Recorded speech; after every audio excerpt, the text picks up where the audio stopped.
Les comentaba entonces, empezamos la gracia. Como les comentaba, entonces, la empresa en este caso que generaba energía eléctrica a partir de paneles fotovoltaicos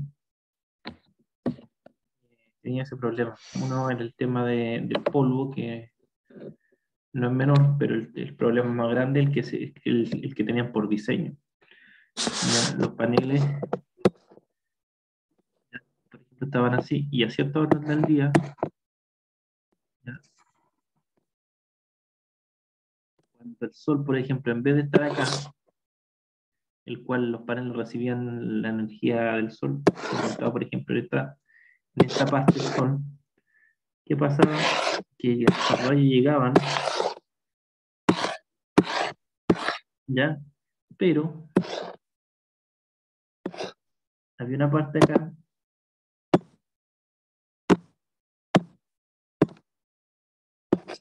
que no llegaba, porque lo tapaba el panel que estaba al frente.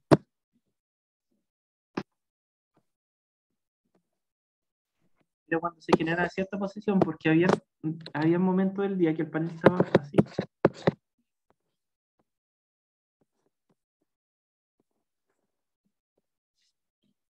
Entonces no había problema.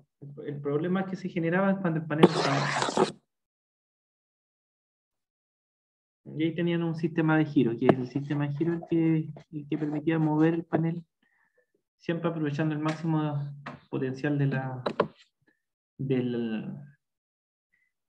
de la perpendicular que se generaba en este caso entre la radiación y el panel. Pero ese es el problema que tenía la empresa. ¿Lo hubiesen separado un poco más? ¿Se hubiesen ahorrado ese problema? Sí, así, en esta posición, tapado. ¿Ya? Ese delta era el que no consideraron para aprovechar el espacio físico que tenían. En instalar más paneles no se dieron cuenta que al final se iban a perjudicar. Y instalaron más paneles, la energía en este caso que ellos calculaban como teórica que podían recibir versus la energía que calculaban en este caso prácticamente no se acercaba. Por ejemplo, ellos habían calculado por una cierta cantidad de gigawatt hora con todos los paneles. Por ejemplo, por dar un ejemplo, 100 gigawatt hora ya en todos los paneles que tenían.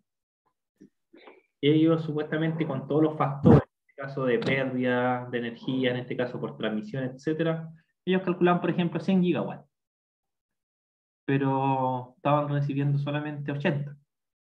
Entonces empezaron a analizar por qué estaban recibiendo 80 y no 100, de acuerdo a lo calculado, o cercano a los 100 por lo menos. Y era por ese factor sombra que no permitía que en este caso se ocupara el 100% del panel en ciertas horas del día.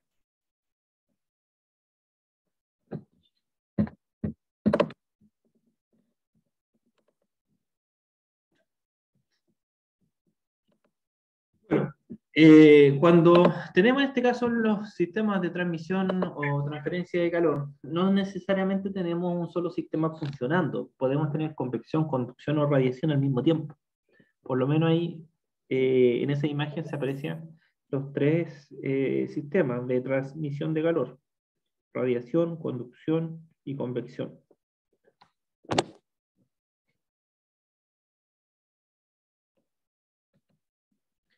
El otro ejemplo, para ir terminando con este tema de los ejemplos y pasar a hablar sobre los sistemas, es el freno regenerativo Kers, ¿ya?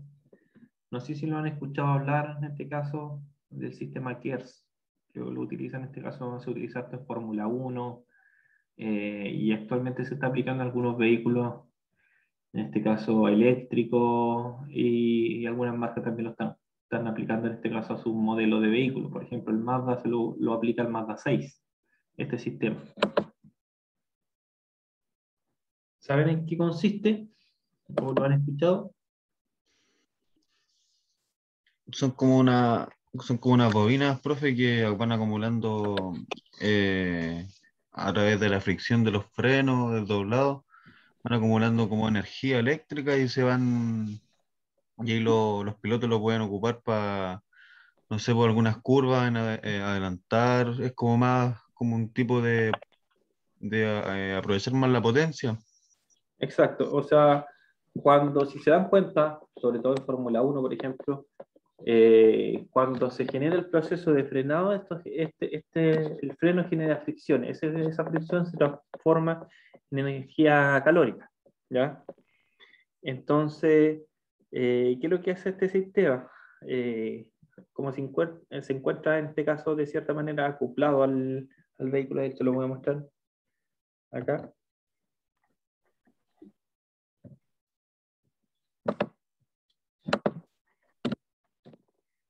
¿Ya? Que lo que hace en el fondo, acumula esa energía que se produce en los frenados, en la desaceleración, ¿ya? Y la almacena. En los vehículos de Fórmula 1 la almacena para generar un impulso por un par de segundos, ¿ya?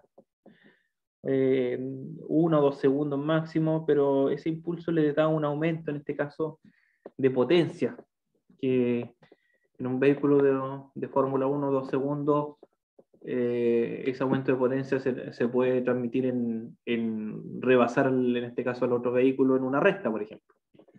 ¿Ya? Y eso en el fondo el sistema Gears. Es un sistema, en este caso, regenerativo que acumula, en este caso, la energía cinética desperdiciada en un vehículo y genera, en este caso, este aumento de HP en el caso de los vehículos Fórmula 1. Pero en este caso en la otra marca no se aplica de la misma manera. Por ejemplo, los vehículos eléctricos no se aplica para generar ese aumento de potencia, sino que se aplica más que nada para poder recargar la batería. ¿Ya? Y así poder ir de cierta manera eh, recuperando la energía perdida de la batería. En la firma Mazda lo utilizan en el Mazda 6. No sé si en todos los modelos del Mazda 6 o solamente en los modelos, en este caso, más equipados, pero lo utilizan, va en la parte frontal del vehículo y se utiliza para almacenar energía y utilizarla para, por ejemplo, el tema de las luces y así alargar la vida útil de la batería. O evitar, por ejemplo, que la batería se descargue por completo cuando se está utilizando, por ejemplo, solamente las luces sin estar el motor funcionando, por ejemplo. Entonces, para esas cosas, dependiendo del uso, en este caso, de las marcas, ya vamos a tener diferentes aplicaciones de este sistema Gears. Ya sea para como batería adicional en el caso de los Mazda, como cargador de batería en el caso de los vehículos eléctricos, o como un aumento de potencia en este caso en los vehículos de Fórmula 1.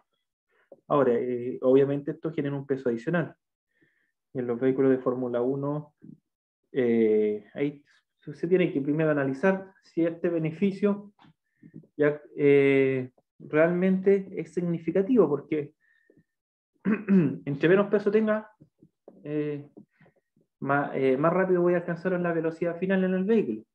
Entonces, ahí hay que entrar a colocar en los pros y contras, pero si se utiliza en Fórmula 1 es porque realmente sale conveniente.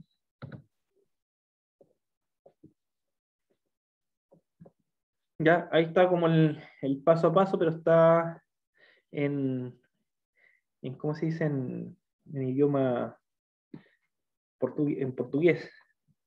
¿Ya? El peso aproximado es de 25 kilogramos. La energía en este caso que podría ser captada es de 400 kilojoules. ¿Ah? No es menor. ¿Ah? Eso genera aproximadamente 81 caballos en este caso por 6 segundos. O sea, claramente es una gran ventaja porque aumentamos el peso del vehículo en 25 kilogramos, pero obtenemos de cierta manera 400 kilojoules o 81 caballos, en este caso HP, ¿ya? que traducido en este caso al uso del vehículo, significa tener 81 caballos adicionales por 6 segundos. 6 segundos y medio. ¿A cuánto es lo que funciona el sistema en este caso? Funciona a 64.000 rotaciones o revoluciones por minuto. O sea, es impresionante. Ahí ya explica que el piloto tiene que accionar un botón en el volante y así la energía es transmitida al engranaje en este caso. Bueno, no sé hablar portugués, pero más o menos eso es lo que se entiende, ¿no? De lo que ahí se muestra.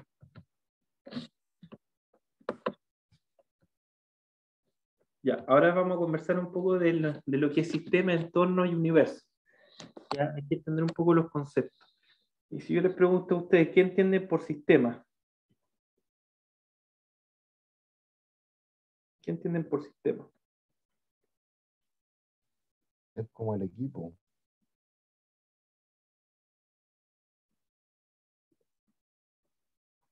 Como el equipo, a ver, como concepto teórico. ¿Qué entenderían por sistema?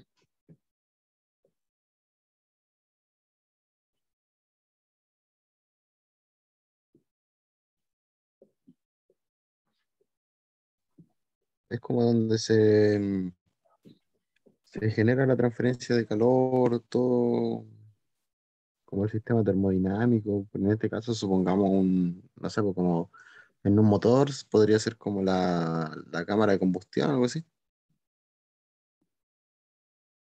Ya.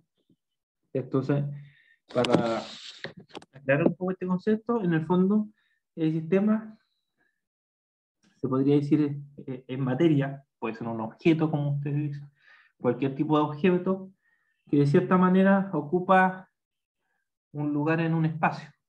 ¿Ya? Ese es como el resumen. ¿Ya?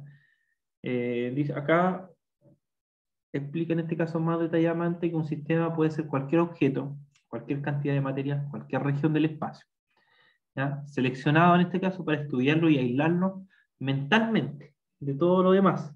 Por eso que ahí vamos a conversar sobre los sistemas de aislación.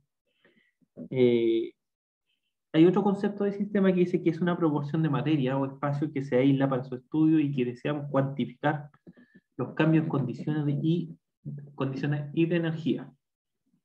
Entonces, los dos conceptos hablan que en el fondo el sistema es una porción de materia o un objeto que ocupa un lugar, ¿cierto?, en un espacio definido en este caso para poder estudiarse.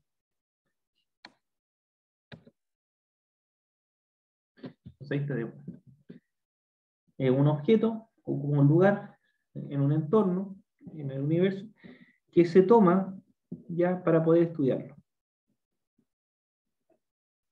Por tanto, el sistema está limitado por una frontera, ¿cierto?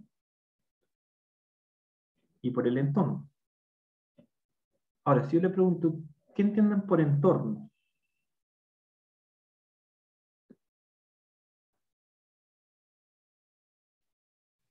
Como todo lo que lo rodea. Como todo lo que lo rodea. Se podría decir, si miramos la imagen, se podría decir que es todo lo que se encuentra más allá, en este caso, de esta frontera, ¿ya? Y que en conjunto, el sistema, conjunto con la frontera y el entorno, conforman, en este caso, el universo. Entonces, el entorno del sistema es todo lo que queda más allá de la frontera. El sistema, en este caso más, en este caso el entorno, constituyen, en este caso, el universo.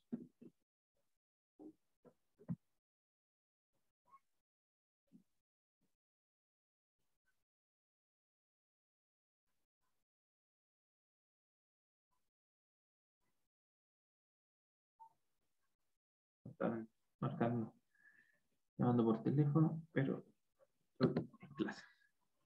Ya. Frontera. Entonces, solo el límite o contorno del sistema que permite aislarlo, puede ser fija o móvil, real o imaginaria. Y el ambiente es todo lo que rodea el sistema, separado por los límites y con el cual puede o no intercambiar energía o masa. ¿Por qué puede o no intercambiar energía o masa? Porque en este caso vamos a tener, diferentes tipos de sistemas. ¿Ya? Entonces, los vamos a clasificar más que nada en dos tipos generales. Los sistemas abiertos y los sistemas cerrados.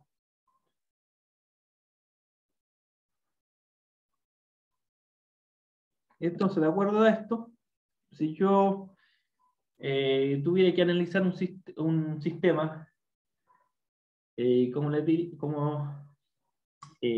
lo comentábamos anteriormente en los ejemplos, un sistema puede ser, en este caso, el estudio del motor y de la transferencia de energía calórica en el motor.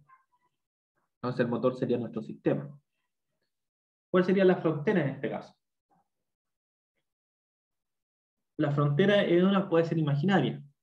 Yo digo ya, voy a estudiar solamente el motor. Y voy a estudiar solamente la transferencia que existe de energía calórica entre la parte interna y la parte externa. Entonces ahí yo estoy colocando una frontera. ¿Ya? Porque no voy a estudiar ningún otro componente más.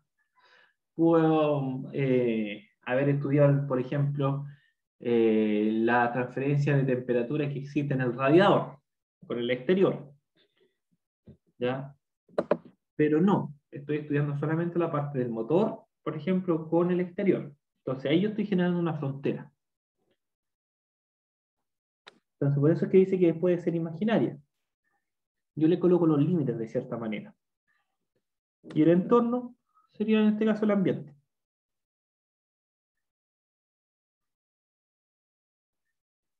¿Qué otro ejemplo más? A ver.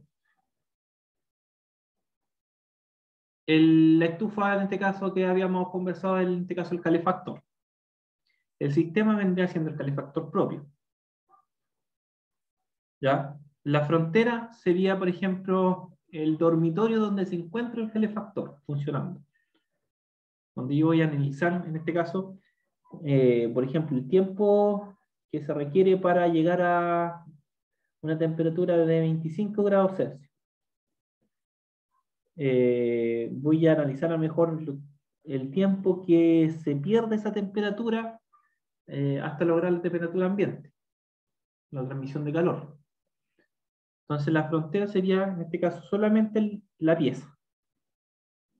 Y el entorno, ¿cuál vendría siendo?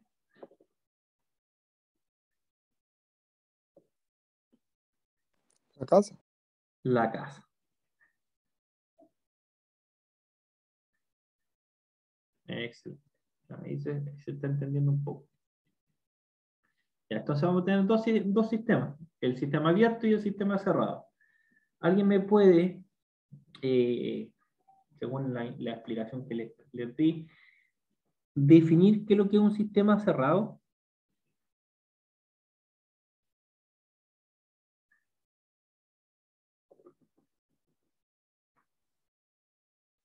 Donde no hay intercambio de energía con el entorno. Y de materia. A ver, ahí. A ver. A ver. ¿Será eso? Es todo lo que permite un intercambio de energía, pero no de masa. Excelente, ahí sí. Es todo lo que permite en este caso, ¿cierto? Intercambian solamente energía, pero no materia. Es decir, por ejemplo, no voy a pasar por ejemplo, el calefactor de una pieza a otra. Lo voy a mantener en la pieza. Pero sí hay un intercambio de energía, ¿cierto? Porque hay una transferencia de ese calor hacia el exterior. Ya sea por los materiales, pero existe una transferencia del calor, pero no de la masa, no del objeto.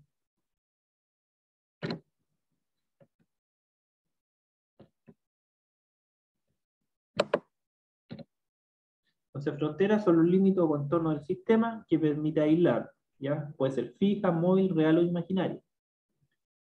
El ambiente es todo lo que rodea el sistema, separándolo por los límites y con el cual puede o no intercambiar energía o masa. lo habíamos conversado. El sistema cerrado son aquí en el cual dice no hay intercambio de masa, es decir, del objeto, con el ambiente. La cantidad de materia del sistema permanece constante y encerrada, es decir, el sistema solamente puede comprimirse o expandirse. Y los sistemas abiertos son aquí donde existe transferencia de masa a través de los límites del sistema. Es decir, que existe una circulación del fluido que entra y sale del sistema. ¿Ya? ¿Dónde encontramos un sistema cerrado, por ejemplo, de un fluido? En el radiador. El líquido refrigerante del radiador siempre se mantiene en circulación, ¿cierto?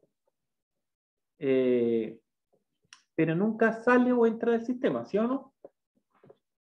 A no ser que lo cambie. ¿Cierto? Pero siempre genera en este caso un circuito cerrado, ¿ya? Donde parte del radiador va hacia el motor y se devuelve del motor hacia el radiador de nuevo. Entonces estamos ahí hablando que tenemos un ejemplo de un sistema cerrado. ¿Dónde tendríamos un ejemplo de un sistema abierto entonces?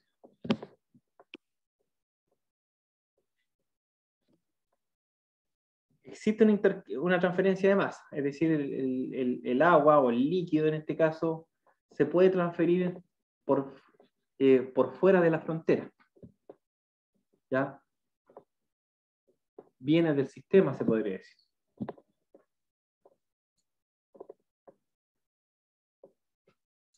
Profe, en un proceso de fundición ¿Cómo? Proceso de metal, ya, sí, en este caso el material ya proviene de un alto horno, el cual pasa, por ejemplo, a un torpedo de radio, la radio después pasa en este caso, al horno cubilote, ya después pasa al horno eléctrico. Sí, se podría decir que ahí existe un sistema abierto. ¿Ya? Y después al final sale, en este caso, el material, el acero correspondiente. ¿Ya? Existe un sistema abierto. Bien. ¿Dónde más? Lo dijimos en delante, lo explicamos en delante, cuando hablamos de la convección, conducción y radiación. En uno de esos ejemplos tenemos un sistema abierto. ¿Cuál sería? Califón. ¿Ah? El califón. El califón. ¿El agua de dónde viene? De la cañería. De la cañería, ¿cierto? El cual viene de un sistema, ya una planta de agua, ya lo cual la obtiene de un río. Sistema abierto. El agua después que la ocupo se devuelve al sistema. Un sistema abierto. La masa, ya existe un intercambio de masa y de energía. Bien. Profe, ¿y en la central hidráulica? También, pues, un sistema abierto. ¿Ya? Un sistema abierto.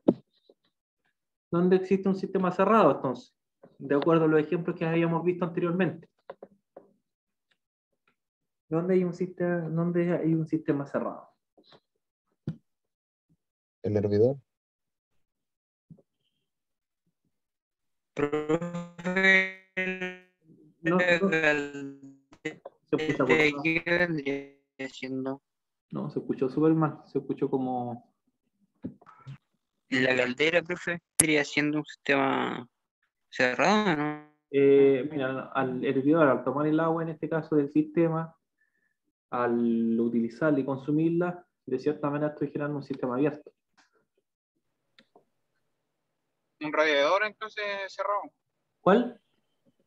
Un radiador. El radiador que habíamos comentado, ¿cierto? El radiador de un vehículo es un sistema cerrado. El refrigerador, pues, chicos, el refrigerador, el líquido que utiliza el refrigerador para hacer el proceso, en este caso de refrigeración, se mantiene siempre en el refrigerador. Genera un proceso de recirculación. El líquido refrigerante que utiliza. El refrigerador sería un sistema cerrado. ¿Hay una transferencia de energía? Sí. ¿Ya? Genera, en este caso, en vez de calor, genera frío. ¿Ya? Y el sistema se mantiene cerrado.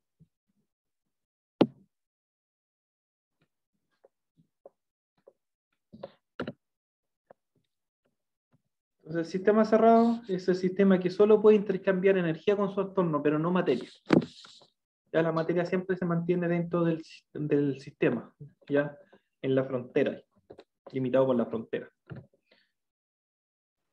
El sistema abierto, entonces, es el sistema que puede intercambiar materia y energía con su entorno.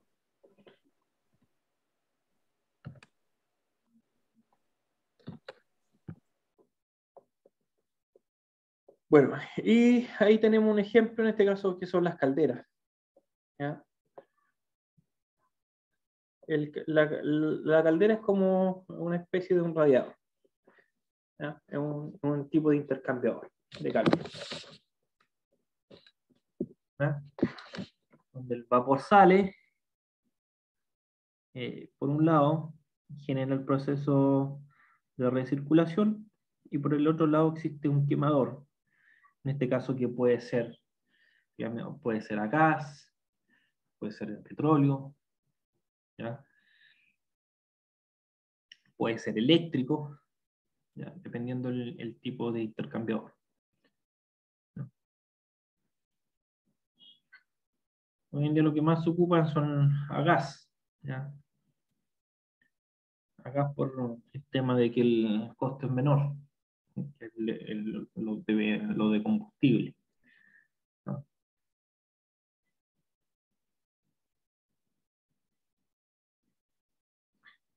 Ahí ahora tenemos ahí un sistema que se compone, un sistema abierto y un sistema cerrado. El sistema abierto se genera en este caso por los humos que salen, en este caso del intercambiador, y el sistema cerrado se genera en el líquido, en este caso que recircula, generando este cambio de temperatura. Entonces no siempre vamos a tener un sistema abierto y un sistema cerrado claramente definido, sino que puede haber un sistema mixto que se conforme de un sistema abierto y un sistema cerrado.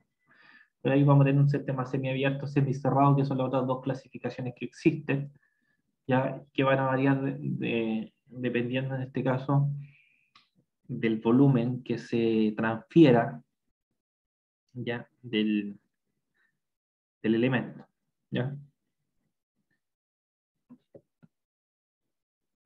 Ahí está un gráfico que muestra el concepto que estamos conversando anteriormente, sobre los puntos. Ahí existe un punto triple que se le llama. El punto triple es donde se concentra en este caso el hielo, el agua y el vapor. El punto crítico es el que se le denomina al vapor sobrecalentado, ¿ya? El punto crítico, ¿cuándo se genera el punto crítico? Se genera a los 374 grados de temperatura. ¿Ya? Se podría decir que cuando ya llegamos a los 374 tenemos vapor sobrecalentado. El vapor que se necesita en este caso en las turbinas, por ejemplo, o en las calderas, ¿ya? Tenemos también el vapor saturado, que es el vapor que se compone, ¿cierto? De cierta manera, de un porcentaje de humedad, ¿ya? Y este se encuentra debajo de los 374 grados. Ya sabemos que más o menos el cambio de estado se genera a los 100, por tanto de los 100 se podría decir a los 373, ya tenemos el vapor, en este caso, saturado.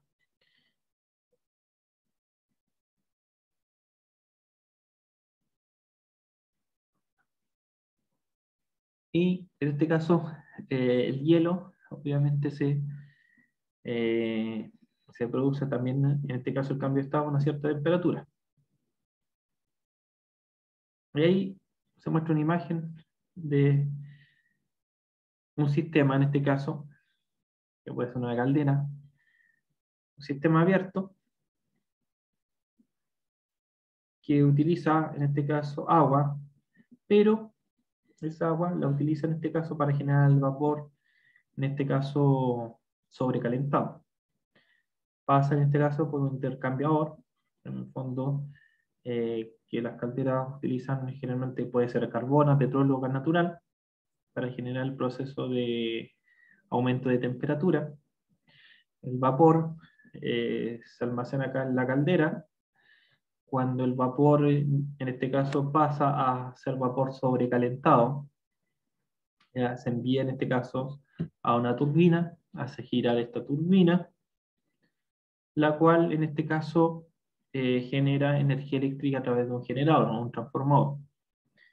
Pero ese vapor que se utilizó por la turbina, ya, también sirve, en este caso, de cierta manera para ir generando este aumento de la temperatura del agua y que llegue a la caldera a una temperatura mayor. Es decir, de cierta manera la turbina genera energía eléctrica, pero a la vez, en este caso, también sirve para generar el proceso de calentar el agua y aumentarle el grado de temperatura para que el proceso, en este caso, de obtener el vapor sobrecalentado se genere en menos tiempo. Esta imagen ahí grafica muy fácilmente cómo funciona en este caso una caldera, que se considera de cierta manera un sistema abierto porque toma agua, en este caso, del entorno.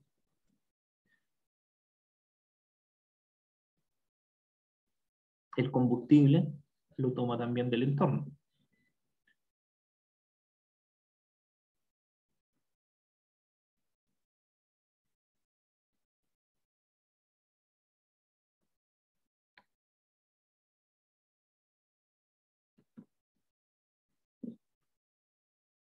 Ahí está un ejemplo igual, donde muestra una imagen ahí del aporte de combustible.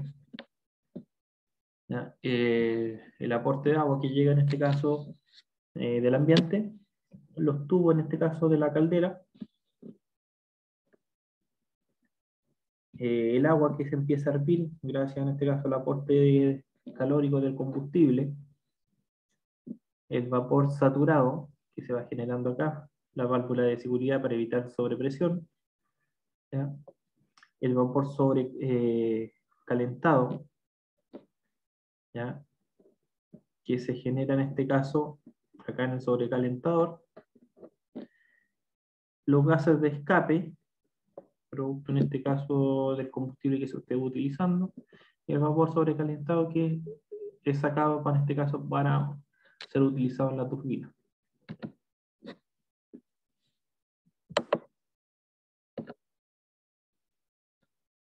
Ahí está lo mismo que hemos mostrado anteriormente el gráfico, en este caso, donde se muestra el punto triple, ¿ya?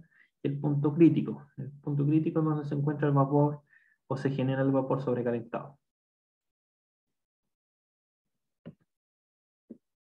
Ahí también hay un ejemplo donde se muestra el punto triple y se muestra también más gráficamente, en este caso, la presión atmosférica que se necesita para generar el vapor también sobrecalentado, porque el vapor, si bien se encuentra a 374 grados para obtenerlo, también existe una presión para ese vapor.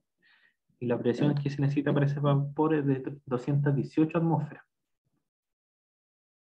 El vapor saturado, en cambio, se obtiene a los 100 grados, que es el mismo cambio que se genera al cambio de estado entre el agua y el vapor.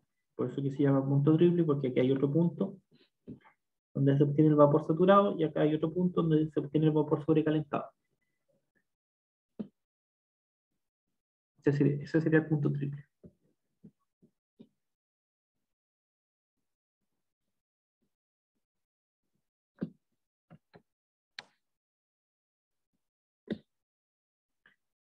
¿Ya?